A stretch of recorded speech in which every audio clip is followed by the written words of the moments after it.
Conception. Deuxième partie, qu'est-ce qu'on va mettre en place comme stratégie de contrôle?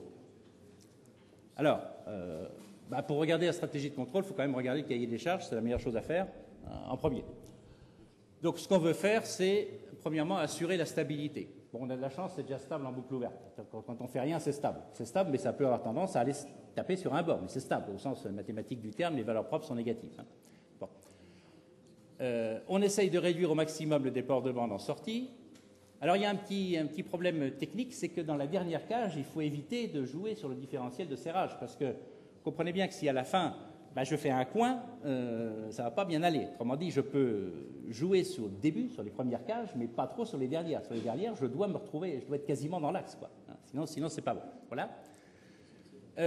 Il faut être robuste par rapport aux variations de paramètres parce que vous passez des tôles extrêmement différentes, et puis parce que mes modèles sont quand même des modèles approchés. On a vu qu'on a fait quelques simplifications.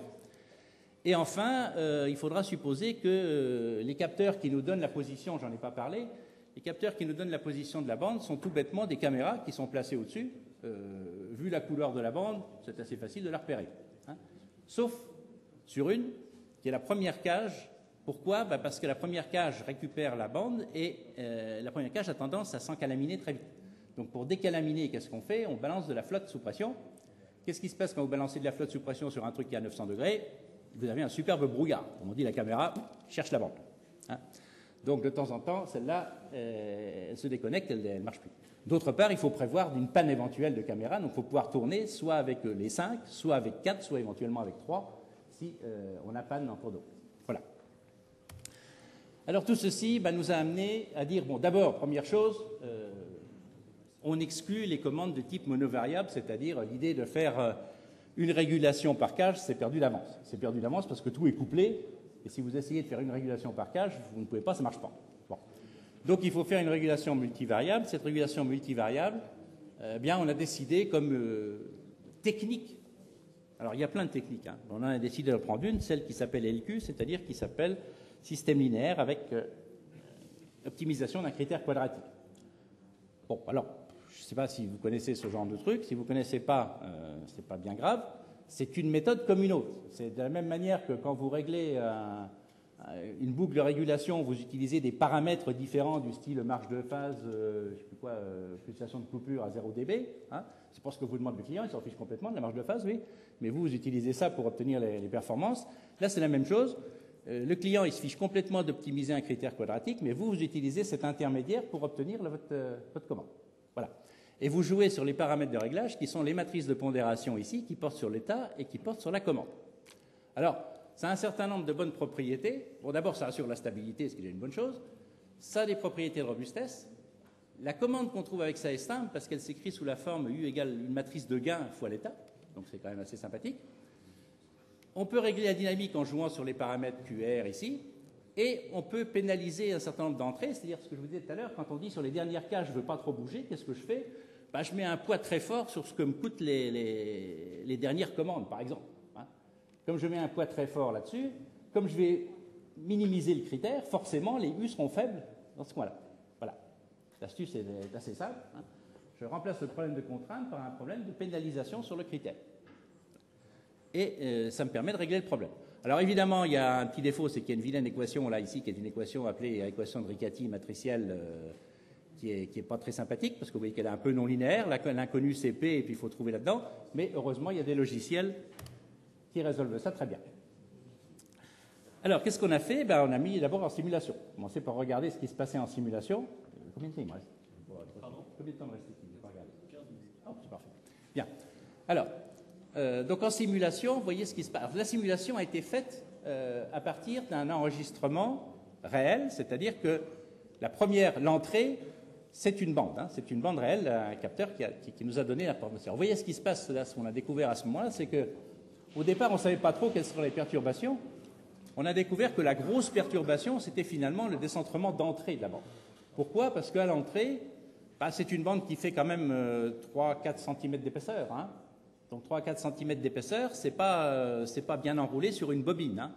C'est un espèce de gros machin en rond là, qui s'appelle vulgairement un coil, qui est dans une coil box.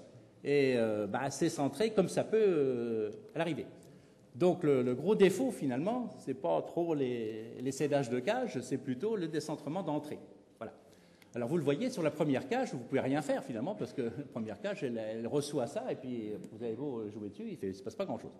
Donc pour elle, vous avez ce qui se passe alors en rouge quelque part ou en vert, j'en sais rien. Alors en rouge, vous avez le décentrement avec contrôle, c'est ça? Ouais. Et en vert, sans contrôle, hein, sans commande. Donc vous voyez que sur la première cage, il ne se passe pas grand-chose. Sur la deuxième, ça s'améliore déjà un peu. Sans régulation, évidemment, ça suit, ça continue comme c'est. Avec régulation, on se rapproche un peu du centre. Sur la troisième, ça s'améliore. La quatrième, où est-ce qu'elle est? La deuxième, la troisième, la quatrième et la cinquième. La cinquième, on n'est pas trop mal. On n'est pas à zéro, mais enfin, c'est bon, pas catastrophique. Si on regarde le coin de sortie, voilà le coin de sortie qu'on obtenait sans régulation et voilà le coin de sortie qu'on obtient en étant régulé. Ceci étant, je répète, sur la simulation. Voilà. Ensuite, on n'a pas fini. Maintenant, il va falloir passer aux choses pratiques. C'est-à-dire que ce n'est pas le tout d'avoir fait des belles choses sur le papier. Il faut quand même tenir compte du fait qu'il y a des capteurs et que quand il y a des capteurs, il y a du bruit. Bon. Alors, qu'est-ce qu'on fait? Eh bien, on filtre. Voilà. On filtre. Alors, une technique là aussi pour filtrer, ça consiste à faire à la fois le filtrage et la reconstruction des données qu'on n'a pas par une technique dite d'observateur ou de reconstructeur d'état. Alors, la technique est classique, hein, c'est ce qu'on appelle l'observateur de Kalman, c'est l'observateur à variance minimale. Vous en trouvez partout, vous en trouvez même dans les machines asynchrones. J'ai entendu parler de moteurs électriques tout à l'heure. Sur les TGV, on a mis des fils de Kalman sur les moteurs asynchrones, voilà, faut savoir. Donc, il y en a partout. Là aussi, il faut résoudre une équation de Riccati, mais enfin, il y a des outils qui font. Et il y a un théorème très sympathique qui nous dit que lorsqu'on fait la commande non pas avec l'état qu'on mesure, parce qu'on ne le mesure pas, mais avec l'état qu'on observe, ça marche quand même. Voilà. Grâce à ce théorème, qui est un théorème de séparation, qui dit que ça fonctionne, eh bien, on a une chance de pouvoir réaliser notre opération. Bon, ce problème, malheureusement, le théorème de séparation ne marche qu'en linéaire. En non-linéaire, il marche moins bien. Résultat, toujours de la simulation. C'est à la fois de la simulation et du vrai, puisque vous avez un mélange des deux. Donc, qu'est-ce qu'on a fait là-dessus? On a mesuré le décentrement d'un produit. Alors ça, c'est un truc magique d'Arcelor, hein, B50 machin, je ne sais pas ce que ça veut dire, c'est le nom du produit, et qui vous donne l'estimation donc du décentrement, sachant qu'on n'a pas la caméra numéro 1. Alors oui, la caméra numéro 1 n'existe pas. Hein. Alors donc, il y a un signal. Alors le mesurer, c'est-à-dire que là, on est vraiment sur un produit. Hein. On est sur un produit avec l'enregistrement de ce qui s'est passé. Donc sur le numéro 1, vous avez en rouge le produit, voilà, et vous avez la reconstruction ici en bleu, grâce au filtrage de Kalman, de cette position du produit, donc du décentrement, sachant qu'il n'y a pas de capteur là. Pas de capteur pour le trouver. Voilà. Alors là où il y a des capteurs, c'est quand même bien meilleur, et normalement, ça filtre en même temps que reconstruire, ça filtre.